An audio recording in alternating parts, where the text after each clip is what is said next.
Hello everyone, मैं हूं गोविंद और आप देख रहे हैं लक्ष्य पॉसिबल यूट्यूब चैनल। आज का वीडियो बिहार बोर्ड के उन स्टूडेंट के लिए है जो क्लास 12th में है। आज के वीडियो में हम सभी होम साइंस सब्जेक्ट से रिलेटेड 40 मोस्ट इंपोर्टेंट ऑब्जेक्टिव प्रश्न को कवर करने वाले हैं। अगर आप होम साइंस थोड़ा सा भी मन से पढ़ते होंगे तो मुझे पूरा विश्वास है कि आज के वीडियो में जो 40 प्रश्न है उसमें से कम 10 प्रश्न का तो सही जवाब आप जरूर ही बता दीजिएगा। तो वीडियो के लास्ट में आप हमें कमेंट सेक्शन में जरूर शेयर कीजिएगा कि आज के 40 प्रश्न में से आपने कितने का सही जवाब दिया है। और इसी तरह के वीडियो के लिए आप इस चैनल को सब्सक्राइब जरूर कर लीजिएगा। तो आइए वीडियो को स्टार्ट करते हैं आज के पहले प्रश्न से। आज के वीडियो में हम सभी शिशु की जानकारी से रिलेटेड प्रश्न को कवर करेंगे, यानी 0 से 3 वर्ष तक का जो शिशु होता है तो उनसे रिलेटेड जो है जो प्रश्न इसमें दिए गए हैं कुछ, और कुछ अदर प्रश्न है उसको भी हम कवर करेंगे।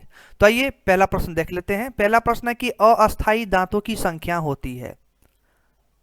आप प्रश्न को अच्छे से देखिए ऑप्शन है पहला 10 है, दूसरा ऑप्शन है 15, तीसरा है 20 और चौथा ऑप्शन है 25। आप प्रश्न को और ऑप्शन को अच्छे से देखिए और करेक्ट जवाब देने का पूरा कोशिश कीजिए। इसका right answer option number C हो जाएगा। अस्थायी दांतों की जो संख्या होती है वो 20 होती है। अगला प्रश्न देख लेते हैं। अगला प्रश्न है कि जन्म के समय नवजात शिशु का औसत भार होता है। आप ऑप्शन को अच्छे से देखें। पहला ऑप्शन है 2 किग्रा, दूसरा है 2.5 किलोग्राम से 3.5 किलोग्राम, तीसरा ऑप्शन है 3 किलोग्राम और चौथा ऑप्शन है 4 किलोग्राम। बताइए कि इसका करेक्ट जवाब क्या होगा। इसका right answer option number B होगा। 2.5 किलोग्राम से 3.5 किलोग्राम, यानी जन्म के समय नवजात शिशु का जो औसत भार होता है वो 2.5 किलोग्राम से लेकर 3.5 किलोग्राम तक का होता है। अगला प्रश्न है कि किस महीने में बच्चा बिना सहारे खड़ा हो सकता है। आप ऑप्शन को देख लीजिए। देखिए पहला ऑप्शन है 6 महीने में, दूसरा है कि 7 महीने में, तीसरा ऑप्शन है 9 से 12 महीने में और चौथा ऑप्शन है 12 महीने में। आप इस प्रश्न का करेक्ट जवाब जरूर बताइए। इसका right answer option number C होगा, 9 से 12 महीने में। 9 से 12 महीने में बच्चा जो है बिना सहारे खड़ा हो सकता है। अगला प्रश्न है कि कौन सा तत्व विकास को प्रभावित नहीं करता है। विकास को देखिए ऑप्शन है पहला पोषक, दूसरा ऑप्शन है धन, तीसरा है अंतःस्रावी ग्रंथियां, चौथा ऑप्शन है रोग एवं चोट। आप वीडियो को स्टॉप कर लें और करेक्ट जवाब जरूर बताएं। इसका right answer option number B हो जाएगा, धन। अगर आपको प्रश्न और ऑप्शन पढ़ने के लिए समय नहीं बच पाता है तो आप वीडियो को स्टॉप कर लें और प्रश्न ऑप्शन को अच्छे से देखें और करेक्ट जवाब देने का पूरा कोशिश करें। अगला प्रश्न है कि विवृद्धि से अभिप्राय है। विवृद्धि से अभिप्राय है। देखिए पहला ऑप्शन है गुणात्मक विकास, दूसरा ऑप्शन है संख्यात्मक विकास, तीसरा ऑप्शन है सामाजिक विकास और चौथा ऑप्शन है ज्ञानात्मक विकास। सोचिए कि इस प्रश्न का करेक्ट जवाब क्या होगा। इसका right answer option number B हो जाएगा, संख्यात्मक विकास। अगर आपने ऑप्शन नंबर बी पे टिक लगाया है तो आपका बिल्कुल भी करेक्ट हो जाएगा। अगला प्रश्न है कि 2 वर्ष से 6 वर्ष तक की आयु को क्या कहते हैं। पहला ऑप्शन है शैशवावस्था, दूसरा है बाल्यावस्था, तीसरा है किशोरावस्था, चौथा है प्रौढ़ावस्था। तो आप बताइए कि 2 वर्ष से लेकर 6 वर्ष तक की आयु को क्या कहा जाता है। तो इसका right answer option number B हो जाएगा, बाल्यावस्था। याद रखिएगा आप सभी। अगला प्रश्न है कि निम्न में से कौन क्रियात्मक विकास नहीं है। कह रहा है कि निम्न यानी नीचे जो 4 ऑप्शन है उसमें से कौन सा क्रियात्मक विकास नहीं है। पहला ऑप्शन है सिर संभालना, दूसरा है बोलना, तीसरा है घुटनों के बल चलना और चौथा ऑप्शन है पकड़ना। इसका राइट आंसर हो जाएगा ऑप्शन नंबर बी, बोलना। ऑप्शन नंबर बी यहाँ पे करेक्ट हो जाएगा, बोलना। याद रखिएगा क्रियात्मक विकास ये बोलना जो है ये नहीं है, यानी सिर संभालना, घुटनों के बल चलना और पकड़ना ये तीनों जो है क्रियात्मक विकास में आता है और बोलना ये क्रियात्मक विकास में नहीं आता है। इसलिए 20 का राइट आंसर हो जाएगा। अगर आप एग्जाम देने वाले हैं तो एक बात का हमेशा याद रखिएगा, आप सभी ध्यान रखिएगा कि जहाँ पे प्रश्न पॉजिटिव रहता है, निगेटिव रहता है, वहाँ पे आपको निगेटिव ही आंसर को चूज करना है, ना कि पॉजिटिव। आप प्रश्न को अच्छे से देख लीजिएगा। अगर पॉजिटिव प्रश्न हो तो आप लोग आंसर जो है वो पॉजिटिव में दीजिएगा, अगर नेगेटिव प्रश्न हो तो आप आंसर निगेटिव में दीजिएगा। अगला प्रश्न है कि जन्म से ही शिशु में किस संवेग का प्रदर्शन होता है? जन्म से कह रहा है।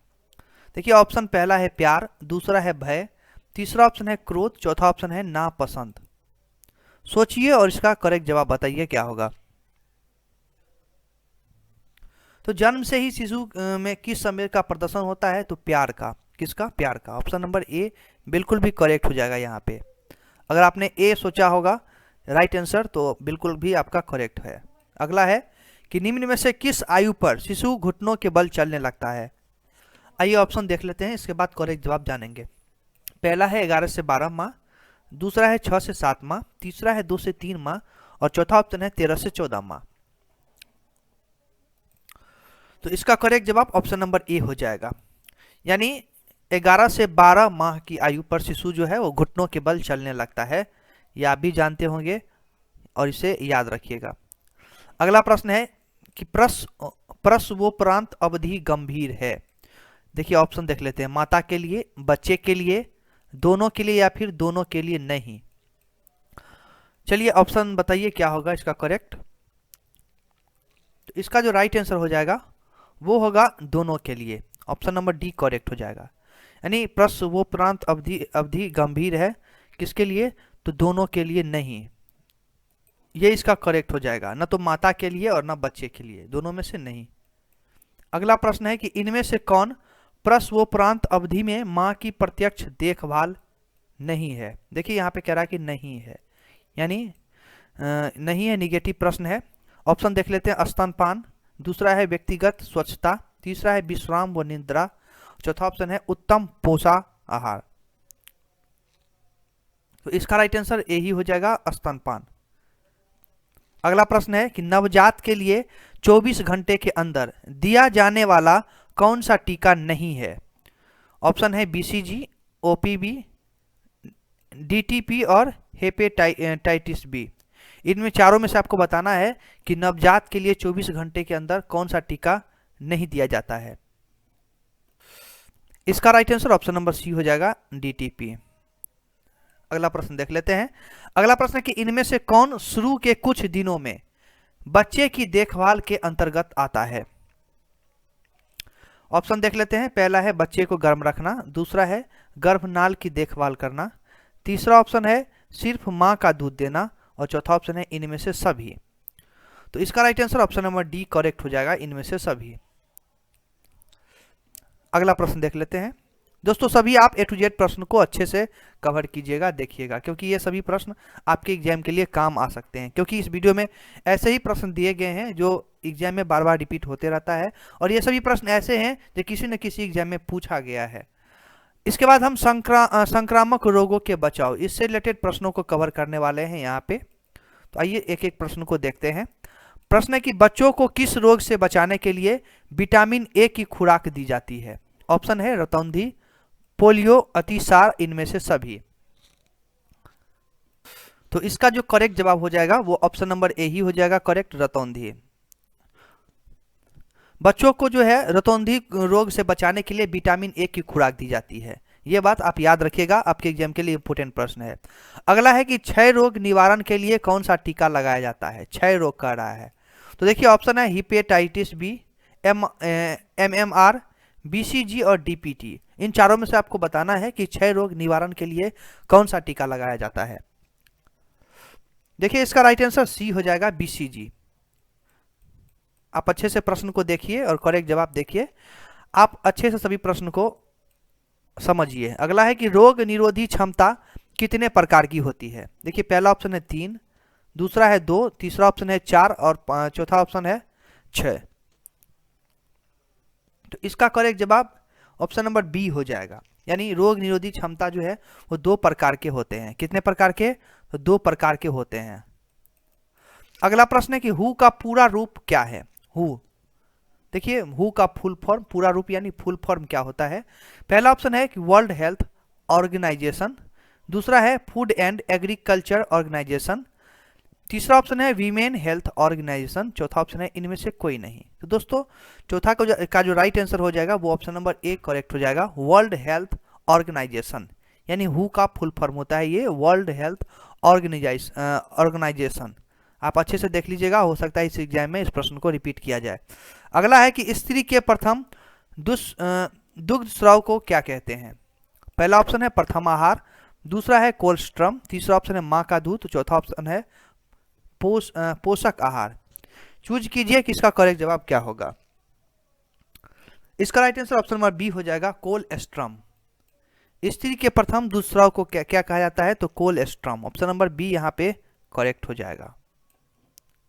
आइए अगले प्रश्न को देखते हैं। अगला प्रश्न है कि कुकर खांसी से बचने के लिए कौन सा टीका लगाया जाता है? कुकर खांसी कह रहा है कि कुकर खांसी से बचने के लिए कौन सा टीका लगाया जाता है? काफी ज़्यादा इंपॉर्टेंट प्रश्न है। पहला ऑप्शन है बीसीजी, दूसरा है डीटीपी, पोलियो या फिर टिटेनस। इन चारों में से बताइए कि कुकर खांसी को बचने के लिए कौन सा टीका लगाया जाता है। इसका राइट आंसर बी हो जाएगा, DTP. Option number B correct हो जाएगा, आप अच्छे से देख लीजिएगा। अगला प्रश्न है कि संक्रामक रोग से तात्पर्य है। आइए ऑप्शन देख लेते हैं। पहला है रोग का बार बार होना, दूसरा ऑप्शन है रोग का लंबे समय तक बने रहना, तीसरा ऑप्शन है एक व्यक्ति से दूसरे को लगना, और चौथा ऑप्शन है इनमें से कोई नहीं। इसका राइट आंसर जो हो जाएगा वो हो जाएगा ऑप्शन नंबर सी।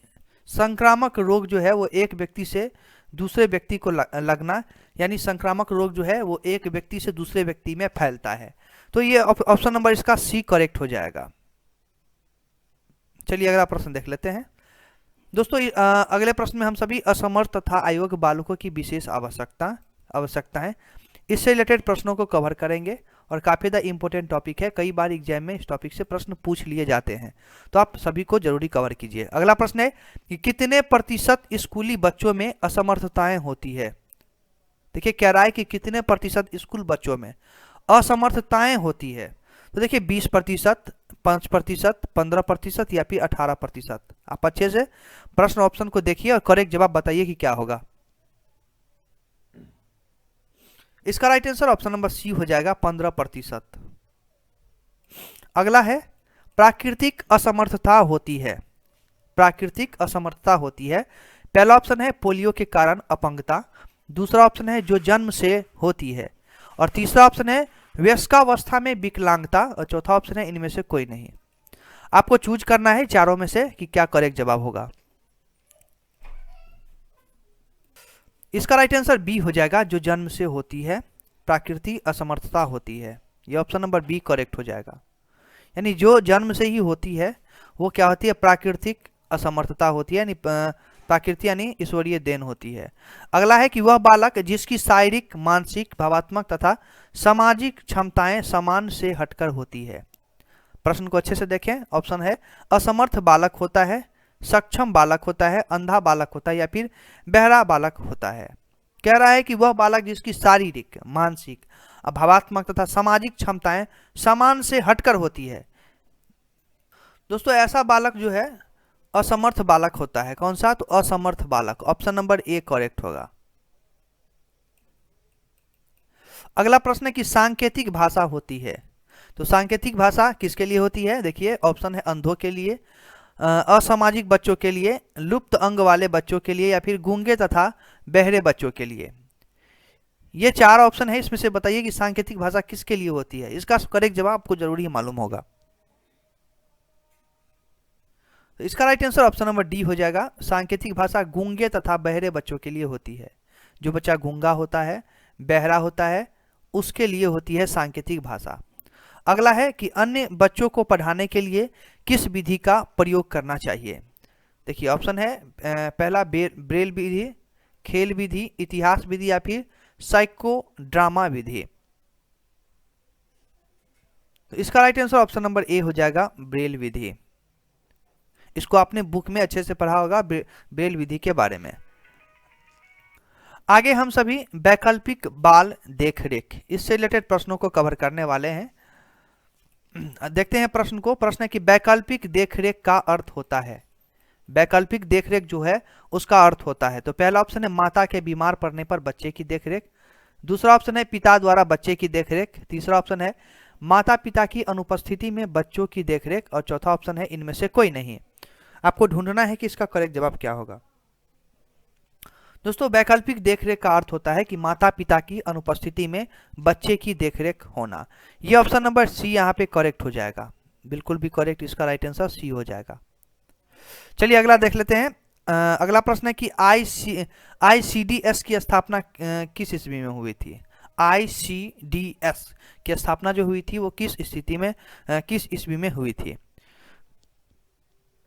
ऑप्शन आप अच्छे से देखिए, इसका right answer option number A हो जाएगा 1975 ईस्वी में। अगला है कि शिशु सदन को किस नाम से बुलाते हैं, शिशु सदन को, तो इसका राइट आंसर डी हो जाएगा। शिशु सदन को जो है शिशु सदन के नाम से बुलाया जाता है, ऑप्शन नंबर यहाँ पे डी करेक्ट होगा। अगला है कि मोबाइल शिशु सदन घूमती है। देखिए पहला ऑप्शन है बच्चों के साथ, कर्मियों के साथ, व्यवसायियों के साथ या फिर माता पिता के साथ। तो मोबाइल शिशु सदन जो घूमती है वो घूमती है आपको कर्मियों के साथ। किसके साथ? कर्मियों के साथ। ऑप्शन नंबर यहाँ पे बी करेक्ट हो जाएगा। अगला है कि ICDS का मुख्य लक्ष्य क्या होता है। तो ICDS का जो मुख्य लक्ष्य होता है, इसका मुख्य लक्ष्य बच्चे व महिलाएं होते हैं। ऑप्शन नंबर सी यहाँ पे करेक्ट हो जाएगा। देखिए अगले टॉपिक में हम सब किशोरावस्था से रिलेटेड कुछ प्रश्नों को कवर करेंगे, तो आप मेरे साथ बने रहिए और सभी A to Z प्रश्नों का अच्छे से रिवीजन कीजिए, मॉक टेस्ट कीजिए। काफ़ी ज़्यादा इंपॉर्टेंट वीडियो है आपके लिए। अगला प्रश्न है किशोरावस्था में किशोर एवं किशोरियों का भोजन होना चाहिए। पहला ऑप्शन है मसालेदार, दूसरा है सुपाच्य, तीसरा ऑप्शन है सभी पोषक तत्वों से भरपूर तथा पर्याप्त मात्रा वाला, चौथा ऑप्शन है आकर्षक। इन चारों में ऑप्शन में से आपको ढूंढना है और बताना है कि किशोरावस्था में किशोर एवं किशोरियों का जो भोजन कैसा होना चाहिए। तो दोस्तों इसका भोजन जो होना चाहिए वो होना चाहिए सभी पोषक तत्वों से भरपूर तथा पर्याप्त मात्रा वाला। ये ऑप्शन नंबर सी जो है ना बिल्कुल भी करेक्ट जवाब है, आप इसको अच्छे से रट लीजिएगा। अगला है मोटापा घटाने के लिए आवश्यक क्या होता है। पहला ऑप्शन निरंतर उपवास करना, दूसरा है कि निरंतर परिश्रम करना, तीसरा ऑप्शन है कम कैलोरी युक्त आहार ग्रहण करना एवं परिश्रम करना, और चौथा ऑप्शन है कोई उपाय न करना। तो इसका करेक्ट जवाब आपको जरूर ही मालूम होगा कि मोटापा घटाने के लिए सबसे ज़्यादा आवश्यक होता है कि कम कैलोरी युक्त आहार यानी भोजन ग्रहण करना और खूब ज़्यादा परिश्रम करना। ऑप्शन नंबर यहाँ पे सी करेक्ट हो जाएगा। अगला है कि मोटापे का क्या कारण होता है। आइए ऑप्शन देख लेते हैं। अनुवांशिकता, कम शारीरिक परिश्रम, उच्च कैलोरी युक्त अधिक भोजन ग्रहण करना, और इनमें से सभी। तो दोस्तों मोटापे का जो कारण होता है वो अनुवंशिकता, कम शारीरिक परिश्रम, उच्च कैलोरी युक्त अधिक भोजन ग्रहण करना, ये सभी मोटापे के लक्षण है, मोटापे के कारण है।